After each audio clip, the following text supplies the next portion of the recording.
Hey guys, welcome to Be Smart Presents episode 2 of 7 Wonders series। उम्मीद है आपको मेरी पिछली वीडियो अच्छी लगी होगी। तो आज हम बात करेंगे ताजमहल के बारे में।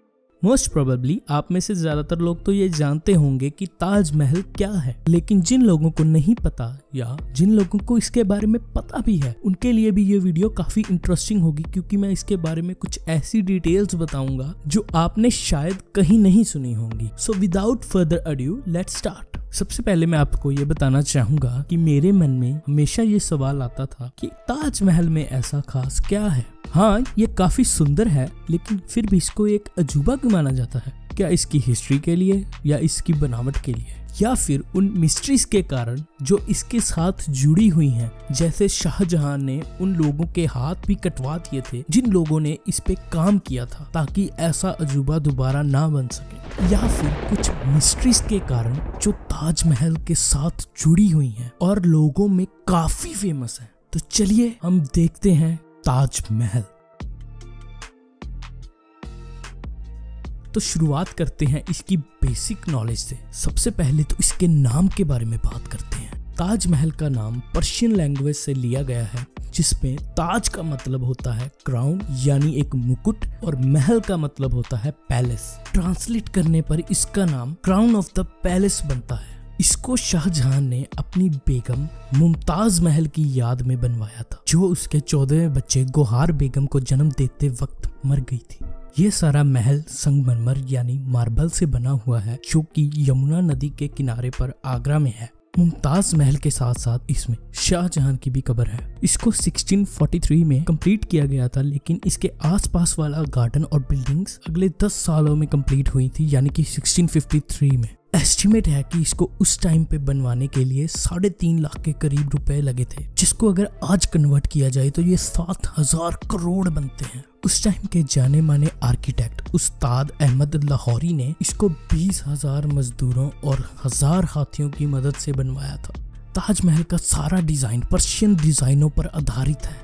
इसकी मेन इंस्पिरेशंस में गुर-ए-आमिर, हुमायूं के मकबरे का गार्डन, हश्त बेहश्त के प्लान्स, इत्मद उद्दौला का मकबरा और जामा मस्जिद है। अगर हम इसकी डिटेल्स के बारे में बात करें, इस जगह का मेन फोकस इसका महल है, जो कि एक स्क्वायर प्लेटफॉर्म पे खड़ा है। ये ऑलमोस्ट सिमेट्रिकल यानी हर जगह से एक जैसा दिखता है, और इसमें बड़े बड़े ईवान दरवाजे, एक बड़ा गुम्मट और ऊपर एक सुंदर सा कलश है। ये एक मल्टी चेम्बर्ड क्यूब है, यानी इसमें बहुत रास्ते हैं। अपने बाहर निकले हुए कोनों की वजह से इसके अनइक्वल 8 किनारे हैं। हर तरफ एक दरवाजा होने के साथ साथ इसकी हर साइड पे पिस्तक्स यानी बैल्कनीज हैं। इसके चारों तरफ 4 मीनारें भी हैं। कहा जाता है कि जो मुमताज महल और शाहजहां की कब्रें इसके अंदर हैं वो फेक हैं, और असली कब्रें उसके नीचे वाले चेम्बर में हैं। इसके गुम्बद पे जो छतरियां बनी हुई हैं उनसे इसके अंदर लाइट जाती है। कहा जाता है कि इसका कलश पहले सोने का था, पर उसको बाद में पीतल में चेंज कर दिया गया था 19th सेंचुरी के करीब। इस पे की हुई डेकोरेशंस भी कोई आम डेकोरेशंस नहीं है, बल्कि मुगल आर्किटेक्चर की सबसे बढ़िया और सबसे फाइनेस्ट डेकोरेशंस हैं। ये सारी डेकोरेशंस पेंट और पत्थर के तराशने से बनाई गई हैं।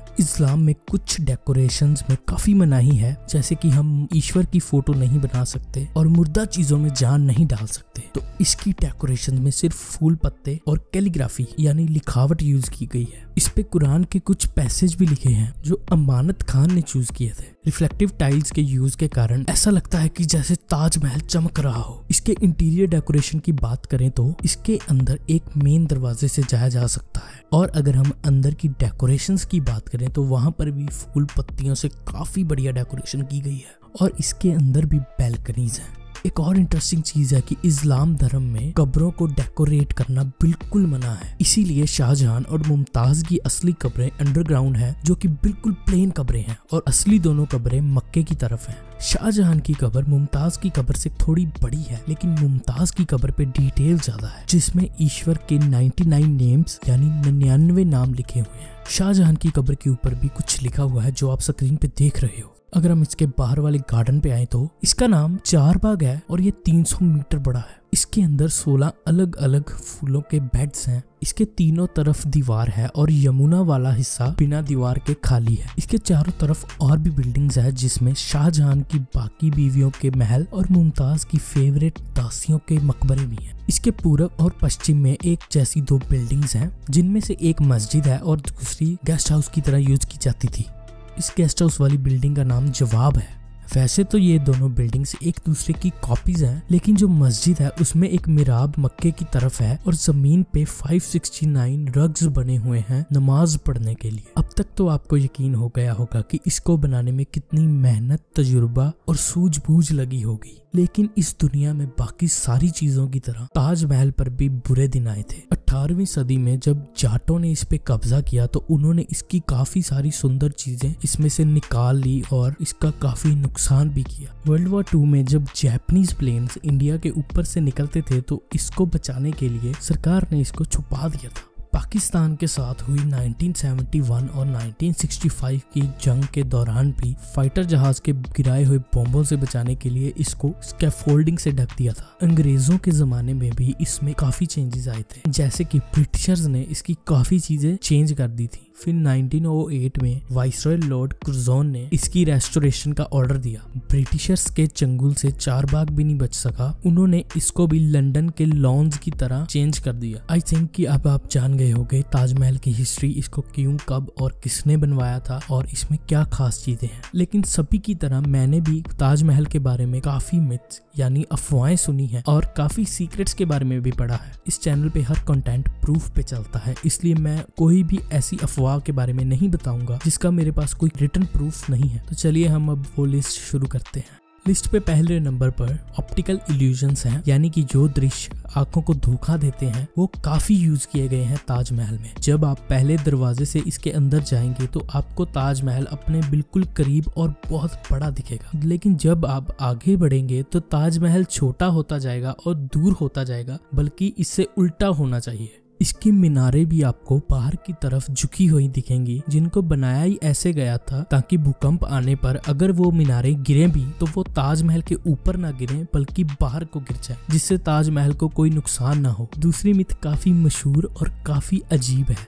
कहा जाता है कि शाहजहां चाहता था कि कोई ऐसा ताजमहल दोबारा ना बने, इसलिए उसने जो मजदूरों ने इस पे काम किया था उन सबके हाथ कटवा दिए थे। लेकिन अगर आप ढूंढेंगे तो आपको इस चीज का कोई भी प्रूफ नहीं मिलेगा, इसलिए इसको एक मिथ माना जाता है, यानी सिर्फ ये एक अफवाह है। तीसरा सीक्रेट है कि ताजमहल अपना कलर चेंज करता है। ऐसा भी इसमें कोई जादू मंत्र नहीं है, लेकिन जब सूरज की किरणें इस पर पड़ती हैं और इसका कलर व्हाइट होने की वजह से ये उन किरणों को रिफ्लेक्ट करता है, जिससे हमें ऐसा लगता है कि ये अपना रंग चेंज कर रहा है, क्योंकि सूरज की किरणें कम ज्यादा होने की वजह से सारे दिन में वो काफी अलग अलग कलर प्रोड्यूस करती है। इसलिए ऐसा इल्यूजन आता है कि जैसे सुबह ये पिंक या ग्रे दिखेगा आपको, दोपहर को बिल्कुल व्हाइट दिखेगा और शाम को ऑरेंज या पीतल जैसे रंग का हो जाता है। एक और मिथ काफी मशहूर है कि ताजमहल कुतुब मीनार से भी ऊंचा है, और मैं आपको बताना चाहूंगा कि ये मिथ बिल्कुल सही है। एक्चुअली ताजमहल कुतुब मीनार से कुछ मीटर बड़ा है। पांचवी मिथ के बारे में बात करें तो आपने ब्लैक ताजमहल यानी काले ताजमहल के बारे में जरूर सुना होगा। इसके बारे में ये अफवाह है कि शाहजहां चाहते थे कि एक काला ताजमहल भी बनवाया जाए जिसमें वो अपनी कब्र रखेंगे, लेकिन इस सपने को पूरा करने के पहले ही शाहजहां के बेटे ने उसको बंदी बना लिया था। इस मिथ के बारे में भी कोई पक्का प्रूफ नहीं है, लेकिन कुछ लोगों को यमुना के किनारे के पास कुछ काले पत्थर जमीन में गड़े हुए मिले थे, जिनसे उन्होंने ये सिट्टा निकाला कि शायद ये काले ताजमहल के पत्थर मंगवाए गए होंगे। लेकिन बाद में पता चला कि वो काले पत्थर सिर्फ व्हाइट वाले पत्थर ही थे, जो जमीन में दबे हुए होने के कारण ब्लैक हो गए। तो इस मिथ का भी कोई पक्का प्रूफ नहीं है, इसलिए हम इसको भी सच नहीं मान सकते। और एक मिथ काफी मशहूर है कि इसको एक मंदिर को तोड़ के बनवाया गया था, जिसका भी कोई पक्का प्रूफ तो आज तक नहीं है और इसको भी हम सच नहीं मान सकते। लास्ट में हम इसकी सबसे बड़ी मिथ के बारे में बात करते हैं कि लोग कहते हैं कि ताजमहल के ऊपर एक ऐसी जगह है जहाँ से पानी आता है और उस पानी के आने का कारण किसी को नहीं पता। लेकिन ये भी एक तरह से झूठी अफवाह है, क्योंकि साइंटिस्ट ने ढूंढ निकाला है कि वो पानी कहाँ से आता है। वो प्रेसिपिटेशन यानी जब बाहर का और अंदर का टेम्परेचर ज्यादा ही चेंज हो जाता है तो जो उसके ऊपर बूंदे आती हैं उनसे आता है।